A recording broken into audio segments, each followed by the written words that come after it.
Right? What's going on with this thing? Oh, that's not going well, huh? No, man, the tablecloth's falling off and stuff. Hold on, let me Have fix to do that. it real quick. No, I'm pulling my drink closer to me. Why'd you do that? I was trying to pull it closer to me. I was There we go. There we go. That's much better. Now it's rubbing my leg. I like that. Yeah. That wasn't me. No, that was you on the last one. So, whenever you're ready. Oh, we're live.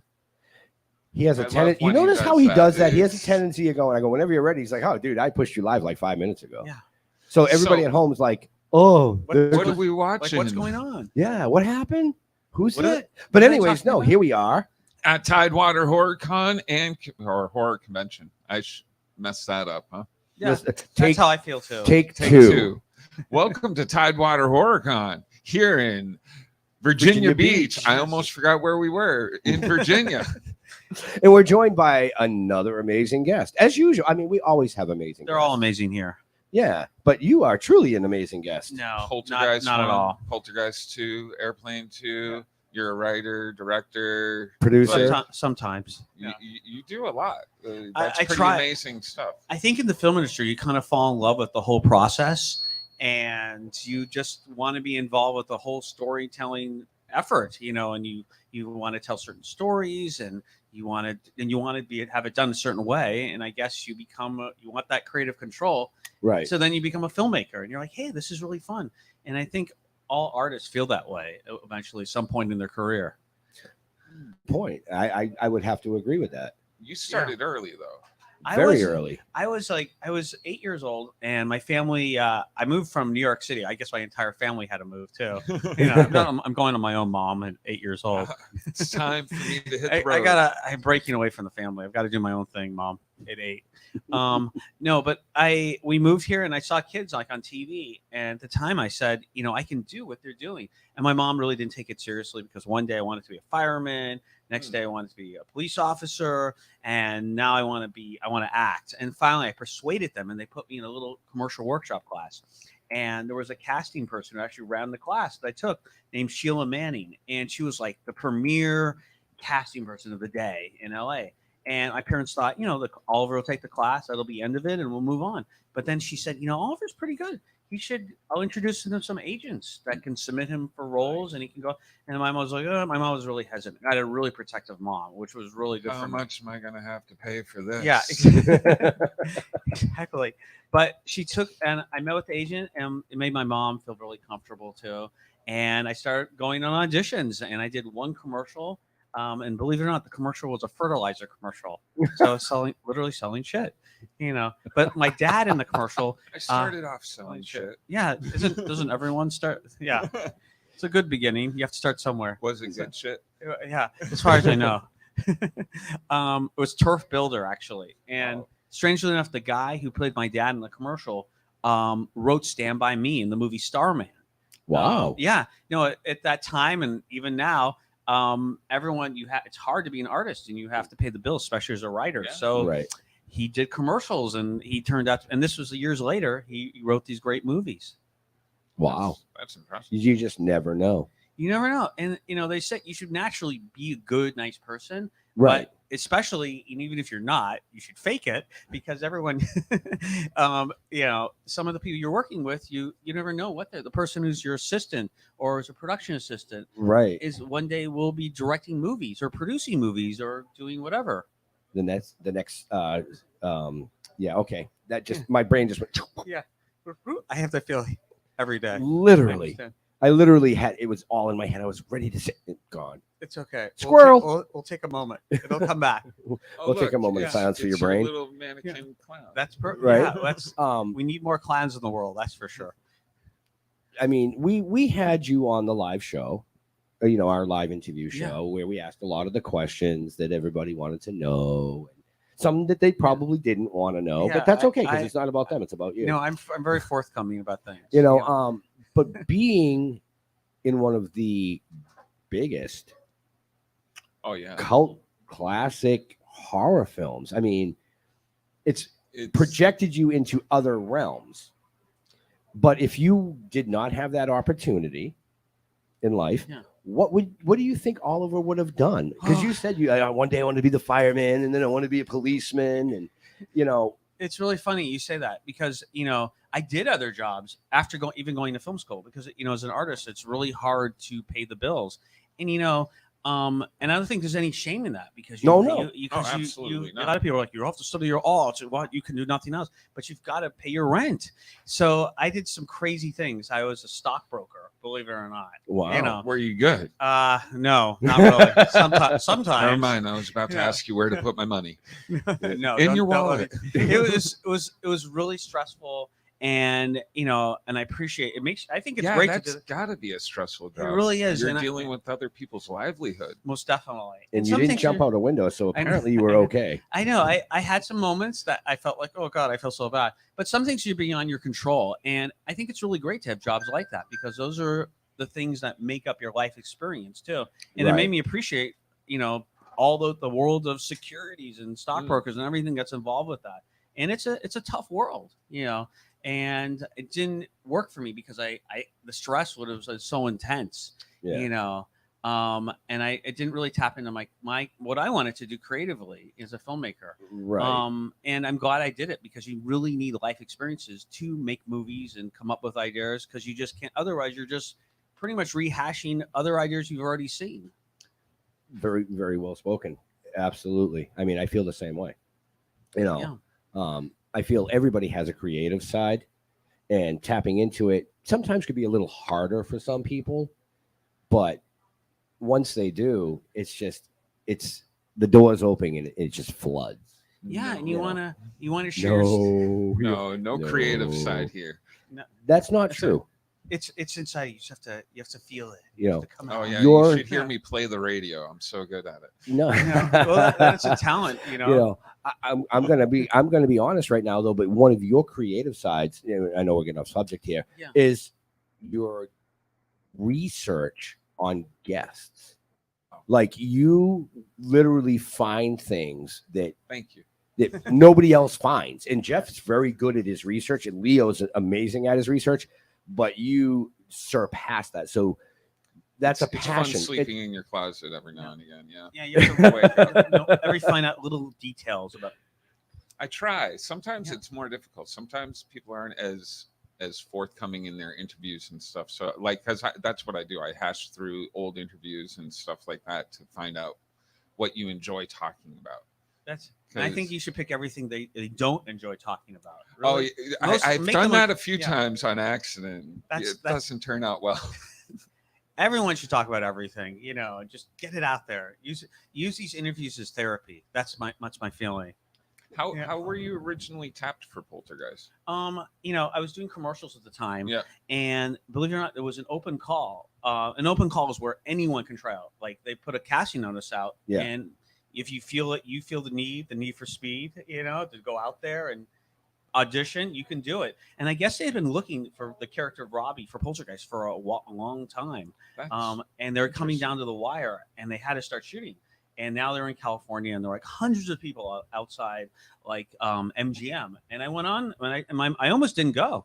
My mom said, "It's an open call. Do you really want to go?" And it says, "It might be hours waiting." I'm like, we have nothing else to do, like a Saturday afternoon. Right. So I went out there with my mom, and I waited, and it was my turn. And then they asked me. They didn't really tell you anything about the story, because that story was pretty much. I was going to ask, did you have to read lines from? No, all Steven's movies are pretty top secret.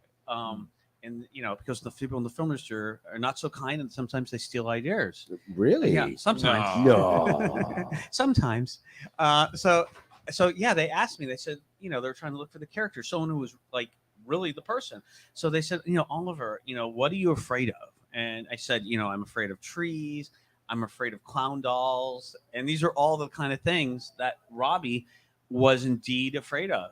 And then I really hadn't really acted before, and they gave me the sides, the lines, and believe it or not, I was struggling to read at that time. I had a reading disability, and my mom said, "I'm not going to help you read the lines. You're going to have to read it on your own." Yeah. So if you want this, you're going to do it. So I taught myself how to read pretty rapidly.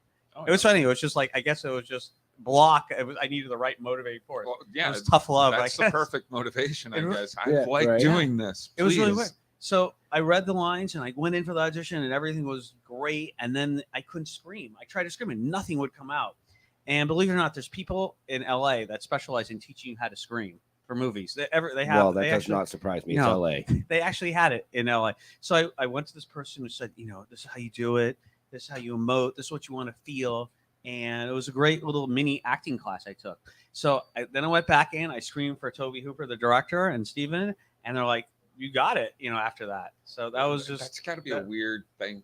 Hey, I'm here to scream for you. Yeah, I know. Ah! Well, Toby was like, he said to me, he took me aside and he treated me like a young little adult. He says, Oliver, the secret to horror movies is the scream. You really have to be able to do that, and they really liked me, I guess, for the role, but I needed to, that element was kind of missing from the formula for them for that role. Right. So that was the rest is history, I guess. And a good history. Yeah. A good history. A fun one. Yeah. Right. So like Jeremy said, Poltergeist 2, Airplane 2. But then you kind of move to the other side of the dark business. Side. Into production The dark and side. writing. So tell us a little bit about that transition. Like, was it an easy transition for you, or was it like, oh crap, I got to go back to school and do this again? Yeah, well, you really should start. I mean, I started really from the beginning because even though as an actor you exposed to everything, Right. You really need to understand every element of filmmaking to really be a filmmaker. I mean, every crew position you really truly have to understand, every from the dolly grip to the guy lighting, to the director. Yeah. So I went to film school and I got a letter from recommendation from Steven Spielberg to go to USC. Oh, so you were in? No problem. No, that's the punchline. That I thought I was in like Flint. I mean, there's no way. Steven's writing me a letter, right. And they have to take me now. So they actually rejected me at USC. And I said, and I called them up, and I was a really indignant little punk. And I said, how dare you not let me in so many words. And I didn't quite tell that to the mission committee.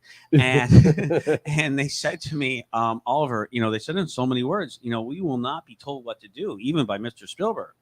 And I was kind of in shock. Son of a. So then I didn't take no for an answer. And one thing I learned at USC, if you go to USC, you can never take no for an answer. So I met with the dean of the film school, and he was a gentleman named Frank Danielle, and he was so great. And he saw my movie. I won the student film festival. And he actually overrode the mission committee for me too. Wow! But this is the trick at USC, or what happened? They put me on it was like Animal House. They put me on special status, with super special secret status. No, all that was I had to maintain a 3.0 average. At right. USC. 0.0. So for the first 2 years, I had to maintain that because the way that USC is designed for undergrad, you do all your general education first, and then you get to make your movies for the second 2 years. Wow. But if I didn't maintain a 3.0 for that first 2, I never would have made movies in the film school. Oh, right. So, anyways, that's and so, anyways, to get back to your original question, I learned everything I tried to learn. I met great people, and that's really, honestly, I think one of the best things about going to film school. You can learn everything outside of cinema school, right? But you get to meet all your friends who you're going to probably work with for your entire life there too. And you get to know what they're like under the most craziest filmmaking conditions, because you don't know what someone's like when you've been up 20 hours and you have some crazy storm and all the things you can never predict. You just the guerrilla filming aspect of things where they okay, it's pouring out, it's go. So and you're just like, what do I do? And you want to have your friends around to comfort you and get through it, and you're problem solving everything too. Right. So and so I went there, and then I just started making little movies after. I made a little movie called Dumped. It had the little girl from National Lampoon's Vacation. Okay. And she grew up in it, obviously, and another actor from this TV show from the 90s.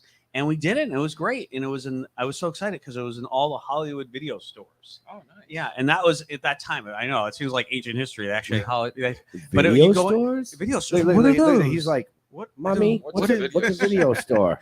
Well, it's when we didn't have these, and you couldn't just go click. Let's watch that. They ran out too. You had to the box might have been gone, and you had to wait for it to come back to see that movie. Yeah. So then they didn't rewind it. No, and they're like, you got charged for that too. Yeah, you actually got charged for rewinding the movies. Yeah. So you didn't crazy. rewind the movie. That's $1. Yeah, it was so crazy. But but those days are long gone. But anyways, it was a Hollywood video, And then I just continued making films, and I've like written Hallmark Channel things. And Right. I've learned as a filmmaker, you really should love all genre. I love horror, but I love family.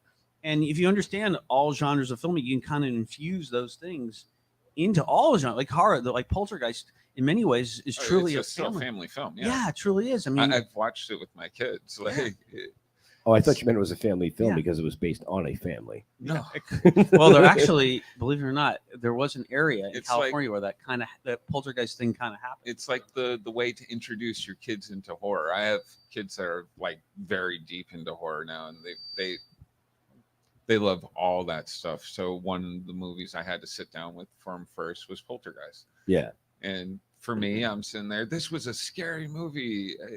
And they're laughing. Yeah, They're like, yeah. that's great. Did you see he's afraid of the doll? Yeah. Yeah. But it kind of, really, I mean, because you get to know that family, you love them so much. Right. And it's great. And they don't really do this in films. It's a very, as they say, it's a very slow burn. And you get to know them, and because you care about them, you don't have any jump scares in the first 5 minutes of the film, Right. or anything graphic. You get to know the family, and then the things slowly but surely begin happening. But because you love the family and understand them, you feel for everyone. Right. Yeah. So being on both sides Yeah. as the actor, and then, writing and producing, learning the set building, the lighting aspect of that. What's one of your favorite parts of it all? Like if you sat back and said, I really liked lighting that scene. That was like so cool. Or that camera angle. I mean, we know that that's production. Yeah. Being the producer is all of it. Yeah. But if you had to choose one aspect. I think what moment I love the most is when you finish the film and you're showing it to an audience and you get the reaction that you actually were hoping for, because it's so hard to know what an audience is actually going to feel. Because even on the set of Poltergeist, Toby Hooper was such a master of understanding anticipating what an audience is going to feel. And I asked Toby, because I was able to ad-lib a lot of lines on Poltergeist. I said, Toby, can I say this line? And he's like, no, you don't want to say that line because that's what the audience is thinking right now. So you always have to understand that and try to anticipate that. And I'm still learning. It's so difficult. Things I thought that would get a laugh or get a jump scare. And you're with your friends and you make these movies, you show them to audiences, and it doesn't have that impact at all. Right. They're all sitting there, instead of the jump scare, they laugh. Yeah, they laugh, or they're not scared. The chuckle becomes a cricket. Yeah, and you want to make it work. So that, and when everything kind of comes together, and like, oh my god, that really worked for the audience. That's such an amazing feeling, Okay. So as a young actor, was there a lot of protections in place for you, or was it your family's just like, nah, go ahead, go Yeah, they told me I can do anything I wanted. I was party it out. I brought guns to the set. My family, no, I'm kidding. No. My family was really protective, and and I had great people on the shoots. My teacher on the sets were always very protective, and they asked me, so you actually had to do school and everything. Yeah, you have three. The way it works is that you don't even get out of school. No, it's actually really hard because you have 3 hours of school on the set, and you can shoot for 3 hours, and you have an hour for lunch. So the directors have to figure out how they can do it. And the trick for a filmmaker, or I wouldn't say a trick, but something you have to manage your time, is that the film actors you have to have 20 minutes of school. So they just can't pull you out of school on a set and then have you go back to the set and start acting. You have to have a 20-minute increment. So you have to be in school for 20 minutes at that time. And it's hard because you might be taking an algebra test, and all of a sudden you're in the middle. Imagine taking an algebra test or something, and then you have to go back to set and you're screaming at the top of your lungs. And then you're back to taking your algebra test 20 minutes later. Depends how algebra test is going. Yeah, then you let out your screaming. emotion. You let out your emotions when that's all happening. You're like, yeah. So being a child actor, I think, is really tough because you're managing your schoolwork and your homework. Well, I would think it's even more difficult than an adult actor, as you're saying. Like, you have to go to school, you have to deal with all that. I think in some ways, the only thing as an adult actor, you're exposed to a lot of things that you might not be exposed to as a child. Plus, the hours are much longer as a grown-up actor. Right. Now, as the child actor, like he said, you're going to school 20 minutes. Now you're going to you're screaming. Yeah, you didn't really have time to be a kid.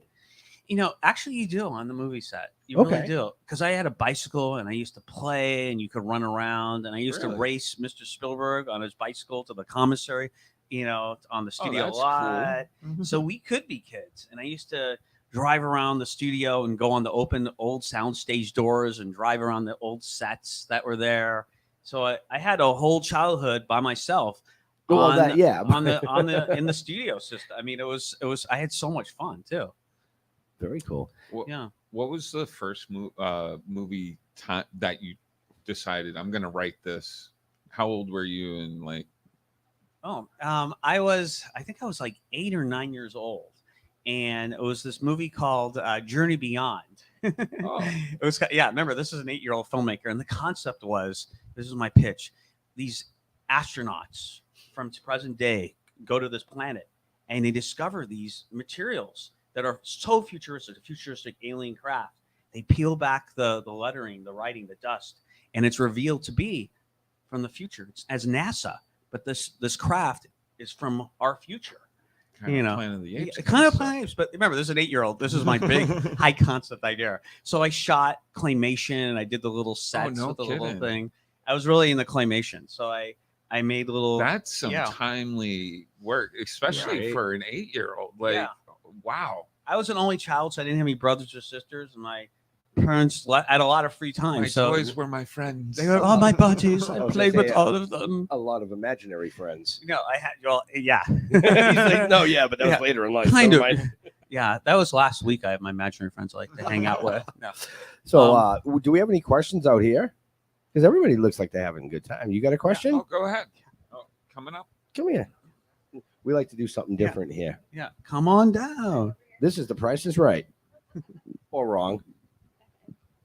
Hello. Hello there. My name is Liz, and my question is, what is your favorite movie that you played in? That I've actually been in? Yes. I think Poltergeist, definitely. Yeah, it was the best experience, and it turned out to be just a great movie, and it's been around for over 40 years now, and people are still watching it, which is so amazing. Mm-hmm.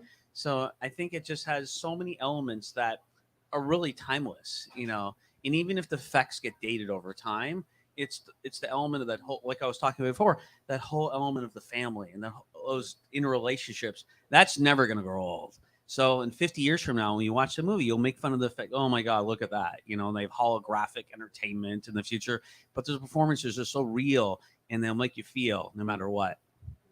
Thank you. I loved Airplane too. Oh yeah, Airplane was so much fun to do. Thank you. Yeah, my pleasure. Anybody else? They're like, no, they're pulling them up on stage. Would you say Poltergeist? Oh, I'm sorry. That's okay. You don't have to be sorry. She's probably already asked this question 20 times because she gets to sit with them. Sorry. So here's one that I haven't asked you yet. Because you were afraid of the tree and the clown back in the day. What is your biggest fear now? I know, it's funny. It's funny you mention that. I thought I was I thought I was over ghosts and all that kind of stuff since I'm grown up now in theory. But it's funny. I went on this private tour of this place called the Waverly Sanitarium. I don't even if anyone's heard of that. And I didn't buy, and they didn't tell it. And so I went on the tour with the actor who played Art the Clown, David from Terrifier, and we got this private tour. So they brought us out to the middle of Kentucky, where it's in the middle of like nowhere. I got lost going out there. We get out there and they don't tell us anything. It's okay, get ready for the tour. And I'm expecting it to be kind of a joke, like, okay, I'm seeing the sanitarium at night, whatever. And I see things there which I really can't explain. No one could explain. I saw these I saw these black shadow things darting under doorways. I know it sounds totally insane. Anyways, I said so I didn't even want to mention it because you sound crazy saying I see these shadows moving by themselves into the doorways, and I asked them what they were, and they said don't worry about that. That's just the shadow people. I'm like, the shadow people? Yeah, they're here. They go underneath, and all of us, like 10 of us, I guess, were like, we saw these little orbs going around. And then I said, what are those? Oh, yeah, those are the orbs. So what made it so interesting, it was so matter of fact for them. Like this is something that was just common and, it was just part of life. And you have these weird ghost creature things. And then they had different explanations, which I thought was so interesting. They said, like, maybe interdimensional, too. So I don't know. I guess NASA actually did go out there because they have so many weird paranormal kind of things. And then I guess David, he had someone whispering in his ear, and he was like, that kind of freaked him out too. So yeah, it kind of was really spooky. So that was the real life scariest thing I've experienced, and whether it was real or fake, it was pretty spooky. I have to tell you. Thank you. True or false? Spielberg gave you a Super 8. Yes, he did. I brought in That's these. pretty cool. He was amazing. I made these little movies, and I brought him in and had him take a look at them. Oh, you actually watched? Yeah, you watch it, and they're like 2 minutes long. Oh, little okay. claymation things. He says, okay, and he surprised me Still one day. amazed by the I know claymation. it was pretty great. Steven brought in the steel case, and it was a Beaulieu 5008S. It was like the premium, amazing Super 8 camera. You could do all in-camera effects. You could wind back the film and do all the double exposures. It was double system, all these geeky film, great stuff of the day you could do with this camera. It was like the best of the best, and he said, this is yours, go make movies. And he did, and he gave it to me, and I actually used it at USC. And the punchline is that the camera was stolen. So yeah, it was from you. No, I was at USC, and I thought you meant like Spielberg stole No, it. he Was stole- like, he- here's a he- hot oh. camera. Fell off the truck. he wants it back now, Oliver. I have to return it. No, it was stolen from a storage unit at USC, and it's somewhere out there. And it Ah. actually had Steven's notes with it on his signature, so people knows. Somebody has that People as a know collector. yeah. So it's in someone's collection right now. So if you have it, I like it back. It was your roommate. Yeah. It's usually the roommate. It's always a room. I had some crazy roommates, so I wouldn't put it past them. Actually, Right, they were pretty nutty. Like Oliver's sleeping, get his camera. Yeah, get into the storage unit, get the keys, and take it. Yeah. So yeah, it's gone. It's out there in the somewhere, and I think eventually it'll reappear one day. Are you going to write the next Spielberg movie for him? I wish I could. Come on. I would. Yeah, He has access to pretty good writers. Oh. yeah, he does. pretty good. But what's coming down the line for Oliver? I'm working during the strike. I'm just working on ideas with my friends, and we really can't do much, Right. while the strike is really going on. It's almost kind of like a COVID situation. It is. Like, although you get to hang out with your friends still, but You do. And I think this is my prediction. This is the silver lining to the whole strike, which is so awful. But I think my prediction is you're going to see some great things come alive after the strike, because we're sitting around. Creative people like to create. oh yeah, Right. We're sitting around coming up with all these great ideas, and we're writing them, we're working on them. We just have to be able to do the business to get them made. Right. So I think you're going to see after the strike, whenever this thing ends. hopefully not too much longer. I hope not. So Well, we'll see. let's see. I got about 4 more pages to write on the script for the animation, so I need at least another week. Yeah. And then they Then can the- come off strike, and I yeah. can be like, "Hey, Oliver, I got Yeah. this animation Yeah. idea. We're ready to go. The We're strike will ready end to- with we're those ready to 4 roll. pages. So So- yeah. Cool." Speaking of COVID, what were you busy with during COVID? How'd you keep yourself busy? Creative, since you're creative. I didn't do much. I felt like I was just writing, and I worked on No playing with the claymation during that. No, I went. Yeah, I gave it up, unfortunately. Not that I don't believe in claymation, but I don't think I have the patience anymore to do claymation. You really have to be fully committed to do that, and it was fun. I mean, I had a great time. I like working with actors, and I like their emotions, and I like talking to them and working. with So people. how'd you deal during, like, I know myself, I not a depression, I want to say, but like it was rough during COVID. Like it was a big change not to be able to see any family, friends, and stuff like that. It truly was. I mean, I mostly talked to people on Zoom, and that was pretty much it for the most part, And I saw some friends and my girlfriend, and I dealt with those people. I got to see them on a Oh, yeah, regular yeah. basis. But other than that, I mean, I lost my whole extension of all my friends I've known for years too. And we couldn't see each other, and we were just simply talking via Zoom meetings. And you would think it would matter, but when you don't see people in real life, that whole interaction, when you lose that, it's something's missing from the equation. Yeah. You have to have. Yeah. I mean, we all know that streaming, which is what we're Yeah. doing right now, worldwide, 22 platforms, is a wave of the future. Mhm. But actual human interaction, you have to have that. Because if you don't, we're going to have a lot of people that are going psychotic, Yeah, you like need that. breakdowns and suicides, and like it's sad. Going dark. Yeah. Well, no, this is but the dark it's, part but of the it's show. true. It is No, true. absolutely. But that's touching on the human interaction part. You said, I lost a lot of friends. for me, on the flip side, when COVID happened, like you said, everybody kind of huddled down. It was Zoom meetings and stuff.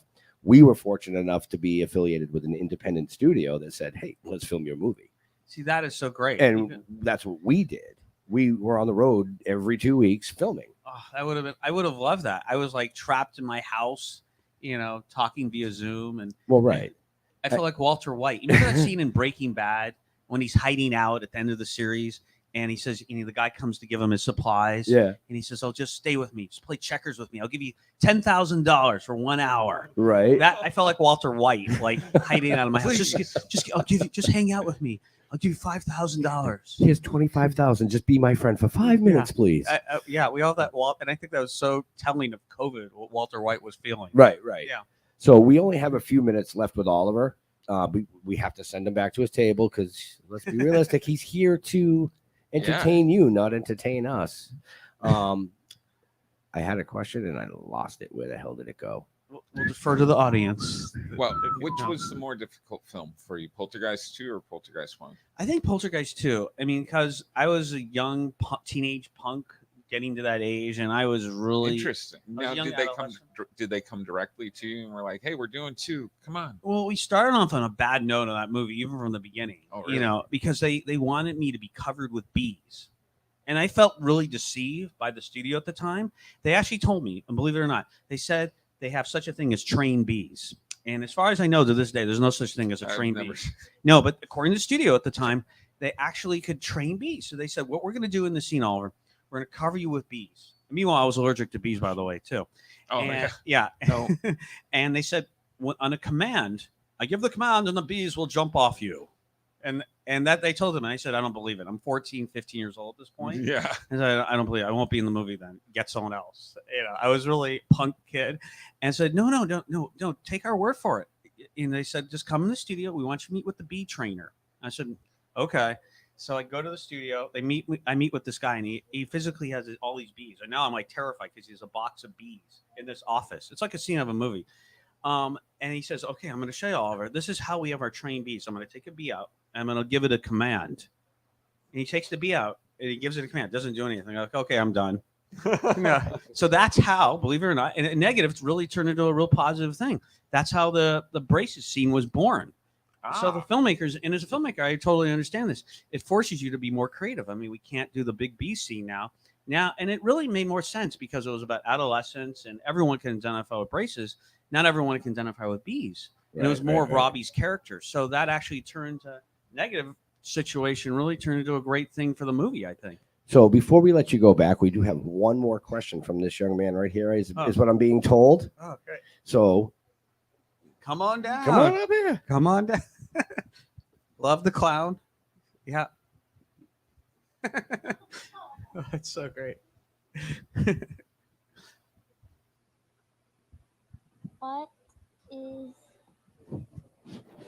What is your most successful movie?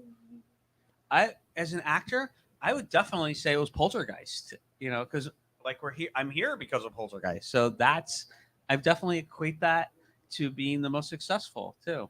Did you see Poltergeist? No. You have homework now. Now you have to see it. You'll love it. You're old enough. If your mom said it's okay. Yes. Yeah. He's like, I saw your chin, dude. You're out. I'm in. I'm cuter than you. Did you choose your costume for today, or did mom dress you up? Maybe. Oh, nice. Excellent choice. It's fantastic. Yes, it is. Are you going to enter the costume contest tomorrow? What is that? Here. Are you guys coming tomorrow? Maybe. So there's a costume contest, adult and child. He's got to enter it. So, hey, nobody asked you. But every time we interview Robbie, something freaky happens. Something happens. But on that note, we do have to let Robbie get back to his table. So let's give it up for him. Yeah. Oh, thank you. Thanks, guys, for having me too. I really appreciate it. And if you have any other questions for him, please, he's right out here in the hallway. Head over to his table, take a look at his merchandise.